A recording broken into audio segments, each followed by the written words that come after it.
Sartre could see no way to escape the 20th century without a revolutionary change in the relations between human beings, unless we changed the way we related to each other in some radical way. And that is the Nietzschean part of Sartre. In other words, it wouldn't be enough to merely change the economy in some way to change human beings. It would help, but it wouldn't be enough. The Soviet experience shows that changing it in certain ways doesn't even help. It hurts. But what Sartre was after was, in a way, the same thing that Nietzsche was after. That's a whole new way to try to be human. And it comes, as I say, under this heading of the self under siege. What is the primary experience of his life? Well, when I talk about this in my own terms, the primary experience for me is the war in Vietnam. It shapes the way I think about many things. For Sartre's generation, it was fascism. It was their experience. And it shaped the way he thought about many, many things. Though most Americans have forgotten, when I was in the first grade, we still had our poster up of the Allies. Churchill, FDR, and Joseph Stalin. I can still remember walking into the first grade, looking at the Allies. You know, it's kind of, history's a funny thing, as someone once said. It's a funny thing. So anyway, don't be outraged. Read books from both periods of Sartre's development. The revolutionary Sartre, fascinating, interesting. The existentialist, the same way. Both fascinating men. Sartre also has, I want to leave you with at least one argument. Since philosophers, I guess, come with one argument a day, you know, I'll try to come with an argument of Sartre's. And it's an argument against certain kinds of ethical theories. For example, this one's an argument against Kant's that comes out of Sartre's work, and it emphasizes the importance of decision. For Sartre, your decisions, your acts make up your life. That will be your life, will be the sum total of your decisions and your acts. And here's the example he gives. Here's your moral dilemma. Again, it's based on this thing in fascism. The moral dilemma is this. You have a mother at home in occupied France, and you don't think she'll survive if you don't stay. On the other hand, you also feel obligated to go with your friends who have joined the resistance.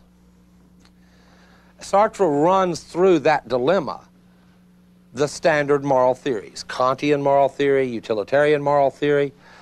And the interesting thing about it is that, as you might expect, do you think that they'd be worth anything? No. None of them are worth a damn. It doesn't do any good to come up with a categorical imperative that goes, oh, well, let's see, which will cause the greatest good to the greatest number?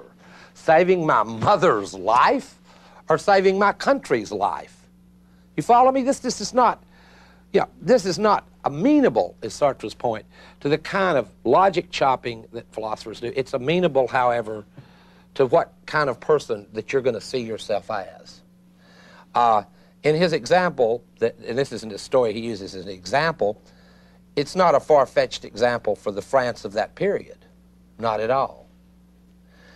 And I think if you think about it a while, you'll see why that the entire line of questioning I'm pursuing about the self under siege is drawing so little support from moral theories. It really can't, because, I mean, it's not what the conservatives think about the late 20th century, that it's immoral. It's that it's beyond good and evil. I mean, these are more tokens in the marketplace upon which we trade. It's not that our society is somehow more immoral than all others. It's just that good and bad appear in it in real cartoonish ways. Maybe they always did. Maybe they always did. I'm not sure. But in any case, that's not the problem. Well, Sartre's career comes to its culmination, and this is his career as an activist, in the 60s when he joins the great student strikes in France. And with their failure, that's, I guess, his last disappointment.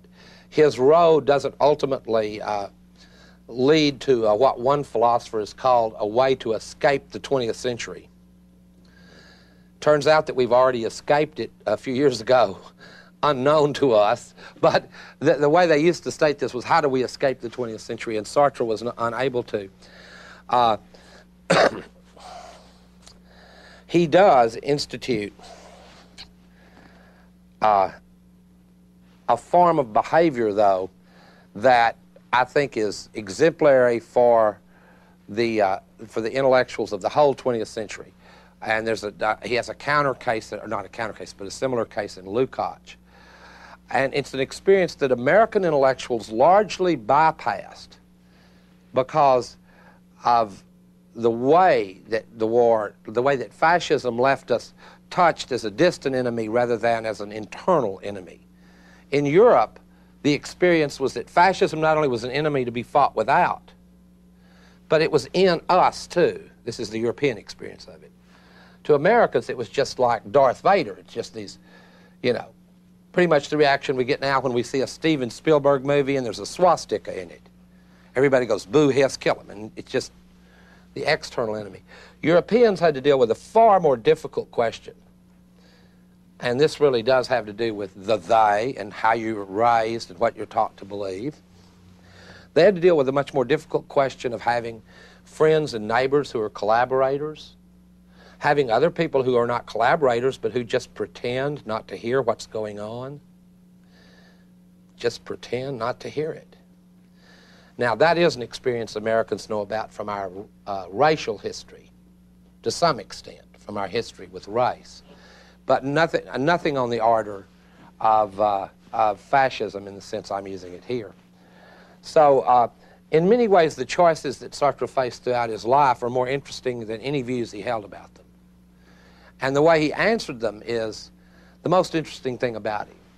And his journey from a young, sort of existentialist literata, who later admitted was a real elitist, you know, ass, to a revolutionary who at least, you know, met with workers and talked to them. And many of us would think of it as sort of trade union work on the extreme or whatever.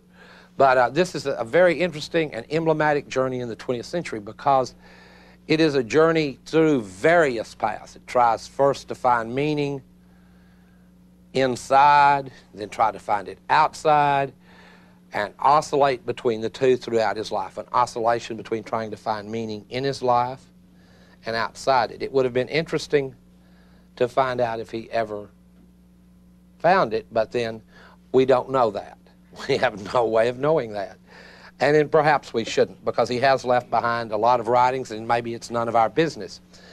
But his life is most instructive.